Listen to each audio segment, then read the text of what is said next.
Well, that's more like it. What's up, what's happening, what's going on, everybody? Welcome back to the Animation Station, and we're start this is bring anything and everything animation, including live action every now and then, including the Power Rangers. In this case, Super Samurai. We looked at Samurai last time. As you guys know, I have a soft spot for it, but I couldn't quite call it good. Like, it had a myriad of problems that kept me from being able to call it good, but it's still decent. I still have a decent time watching Samurai, and I don't mind watching it again. But Super Samurai, oh yeah, I really like this one. This has always been one of my favorites, and even as a kid, I really enjoyed Super Samurai more than Samurai, for a myriad of reasons, so. Yeah, I'm excited to talk about this one, but it also has its fair share of problems by itself that also keeps me from being able to call it a great season. But Super Samurai is really good, and I'm going to tell you why. So, without any further ado, let's start with the analytical stuff. And most of it is the same as last time, so most of it we can just fly through, and I'll just talk about the new stuff, okay? So, for our main Rangers, again, you have Jaden, Mia, Mike, Kevin, Emily, and Antonio.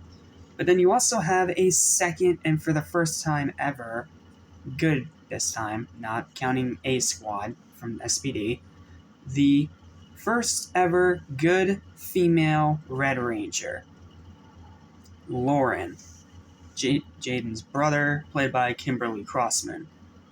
And she's awesome. And her actor is fantastic, seriously. Great actress they picked for this role, and she's able to perfectly balance all these different roles she has to fill while Jaden is injured, so yeah. And then for the supporting cast, same as last time, Mentor G, Bulk, and Spike. And also Skull, but that's only on like the very last episode, so I'm not going to count that. Then for the villains, same as last time, Xandrid, Serator, Dayu, Deku, and Octaru, and the Nilox, or Moogers, whatever. Then the weapons, again, pretty much the same as last time. Spin Sword, Power Disc, Fire Smasher, Hydro Bow, Sky Fan, Force Spear, Earth Slicer, Mega Blade, and Barracuda Blade. But we have three new ones to talk about. We have the Shark Sword, which is what's used when the Shark mode is activated, which I'll talk about later. And it is used by the Red Ranger. Sadly, none of the others get to really use it, which is a shame, but it's fine. The Shark Sword itself is kind of cool, if a bit silly, because it can, stretch around and everything. Like, it's silly, but it's Power Rangers. I'm willing to give it a pass. Then there's the Bullzooka. Yeah, it's exactly what it sounds like, and it's used by the Red Ranger and the Yellow Ranger. And then the Gold Ranger gets another weapon with the Samurai Rocket. Literally a rocket launcher. Has nothing to do with Samurai, but whatever. Then for the Battleizer, we actually have a few this time. We have Super Samurai mode, that's the big draw of this season, where they get that beautiful black, gold, and white overcoat that also gives them more power, thanks to the black box. And I really like Super Samurai mode. Like, I've always really liked this one. I love that white overcoat. It looks beautiful with all the colors. It just looks so cool. I love Super Samurai mode. It is sick, and it makes these designs look even cooler.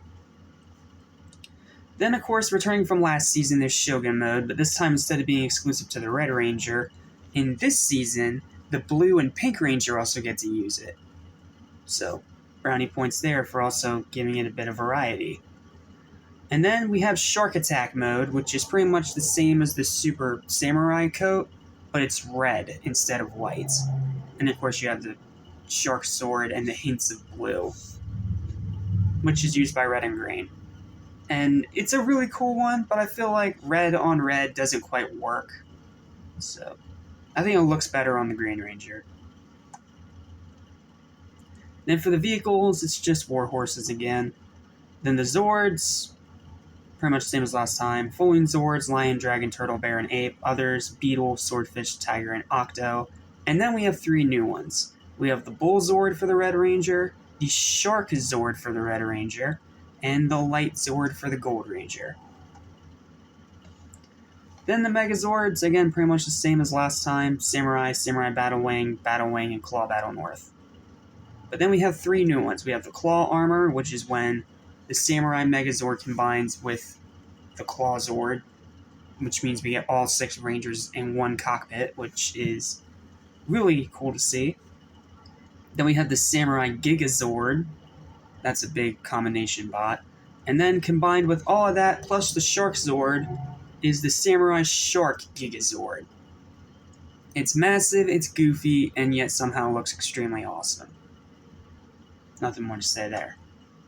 And then for the ults, again, pretty much the same as last time. Beetle Blaster, Swordfish Fencer, Tiger Drone, Octo Spear, and then 2 new ones with the Samurai Shark and Samurai Lights. Obviously when they combine with just the Shark Sword or just the Light Sword. And Light Sword can technically also be used as a weapon, but I feel like that would be overdoing it a bit. So I'm just going to list it once as a Zord, but acknowledge that it can be used as a weapon. Alright. I already talked about the suits. They're pretty much the same as last time. I already talked about Super Samurai mode. I'm just going to talk about my overall thoughts. Yeah, I know, this is a very short review, but trust me, it's pretty self-explanatory. This is Samurai done better. They fixed a lot of the writing, they fixed a lot of the clunkiness, and they added a lot of really cool new elements to it that really make it a much better and much stronger season. What keeps it from being great? The writing can still be hit or miss. Like, it's not awful, but at times it can be very hit or miss. Like, the Mia cooking joke. Like, that was overdone in Samurai. We didn't need it overdone here again. But this one also has its fair share of really good episodes. I especially love its finale, which, as much as I don't like Master Xandred as a villain, it's an awesome final fight. Like, it is a showstopper. It is such a cool final battle, especially when Jaden goes one-on-one Master Xandred in the Shogun mode for the first and only time we see it outside of a Megazord. Yeah, they put that really cool mode to good use. And the ending is satisfying. We get a nice little cameo from Skull, and it all wraps up really nicely. I have literally almost little to nothing to complain about with Super Samurai. It's just a super solid, super good season. It's not great, but it definitely took all the problems that the first season had and did it a lot better. That's pretty much all it is. It's a much improved version of Samurai, but still not quite great.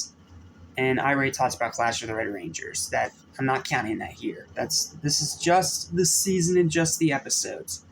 And as far as that goes, awesome season. I really like Super Samurai, and while I can't quite call it great, it's one of my personal favorites. Final verdict for Power Rangers Super Samurai is going to be a 7 out of 10. A strong 7 out of 10. It is rock solid, it is well built, and it pretty much takes everything that Samurai got wrong, fixes it, and then adds a bunch of awesome new stuff. Super Samurai is a really good season, and a really good way for the Samurai Rangers to go out, since because of the Neo Saban era stuff, they only get 2 seasons per Ranger team. So, yep, that means we've ended our journey with the Samurai Rangers. So, join me next time when we take a look at another pile of crap, because unfortunately we just can't get away from garbage. See you next time from Megaforce.